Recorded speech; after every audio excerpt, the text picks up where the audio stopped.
Hello guys, അപ്പൊ നമ്മളെ പുതിയ വീട്ടിലേക്ക് സ്വാഗതം. അപ്പൊ നമ്മുടെ ഈ വീഡിയോയിൽ ഒരു കാര്യമുണ്ട്. ഇത് ഈ വീഡിയോയില് എല്ലാ കാര്യങ്ങളും പറയും, സയൻസിന്റെയും സ്പേസിന്റെയും എല്ലാം പറയും. അപ്പൊ അതാണ് ഇന്നത്തെ ഒരു കാര്യം. അപ്പൊ നമ്മളത് ബ്ലാക്ക് ഹോൾസ്, അതെ സ്പേസിലാണ്. അപ്പൊ സ്പേസിൽ നമ്മളെ ബ്ലാക്ക് ഹോൾസ് കുറെ ടൈപ്സ് ഉണ്ട്.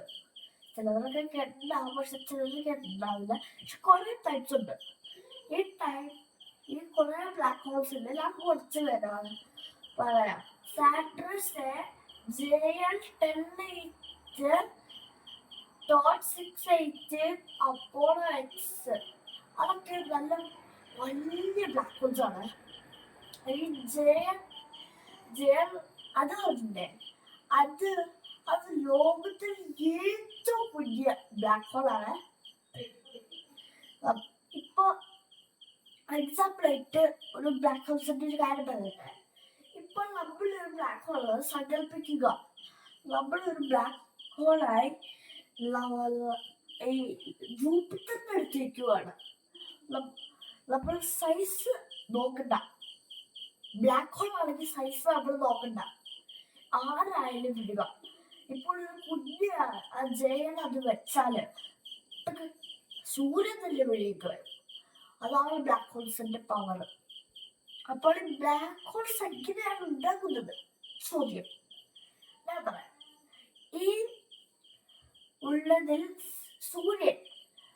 സൂര്യന്റെ ഒരു ഏജ് വയസ്സ്, ആ വയസ്സ് കഴിയുമ്പോ അതൊരു ജൈന്റ് റെഡ് സ്റ്റാർ ആയിട്ട് ഒരു സ്പോളർ ഉണ്ടാവും.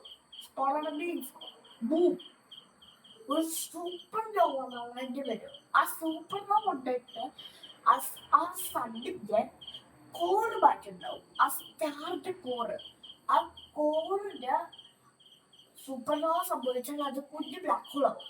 എന്നിട്ട് അത് ചുറ്റുമുള്ള കുഞ്ഞ് ഡസ്റ്റ് പാർട്ടിക്കിൾസ് ലൈറ്റ് ആയിട്ട് ഇരിക്കും.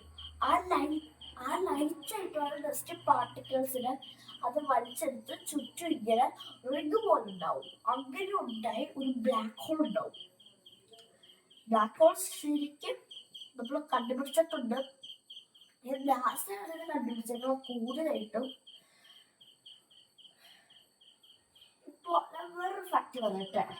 ഈ ഭൂമിയുടെ ശ്വാസകോശ എന്ന് അറിയപ്പെടുന്നത് ബ്രസീലിലെ ആമസോണിലാണ്. അതൊരു ഫാക്ട്. അപ്പോൾ ഈ ബ്ലാക്ക് ഹോളുകൾ സത്യമാണോ? അതെ, കുറെ കണ്ടുപിടിച്ചിട്ടുണ്ട്.